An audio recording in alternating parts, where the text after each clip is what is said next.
ভাই, এই যে একটু ঘুরতে আসছি, এসে তো আপনার সঙ্গে দেখা হয়ে গেল। তো যাক, আপনার কাছ থেকে একটু গান শুনতে খুব ইচ্ছে করতেছে। তো একটা সুন্দর করে একটা গান করবেন, হিন্দি হোক, বাংলা হোক, বা আপনার ভারতীয় হোক, মোটামুটি যে কোনো টাইপের একটা গান যদি একটু করতেন। আর তাছাড়া শুধু আমি না, দর্শকরা একটু শুনবে।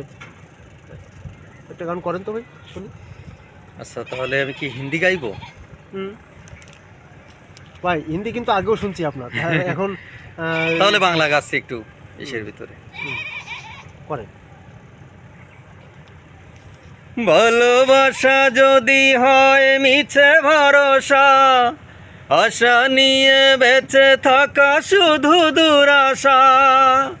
ভালোবাসা যদি হয় মিছে ভরসা, আশা নিয়ে বেঁচে থাকা শুধু দুরাশা। কলমের কালি যদি ফুরিয়ে যায়, জীবন খাতা শূন্য থেকে যায়, আমি লিখব কোথায়?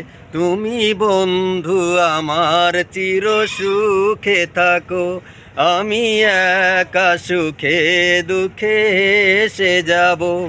বকুলের মতো ঝরিয়া মরো না, তুমি বন্ধু আমার চির সুখে থাকো, আমি একা সুখে দুঃখে এসে যাব। ভাই, আপনি তো খুব দারুণ গান করছেন। আর যেহেতু এই যে গানটা আপনি করলেন, এই গানটা তো আপনার কিছুদিন আগে খুব ভাইরাল হয়েছিল, আপনার একটা ভিডিও দেখছিলাম। যাক, সেই গানটাই আপনি করলেন নাকি? যাক বন্ধুরা, আমাদের যে কণ্ঠশিল্পী শশাঙ্ক, সে ছোট্ট করে একটি গান করলো। আপনাদের কেমন লেগেছে অবশ্যই আমাদেরকে একটু জানাবেন।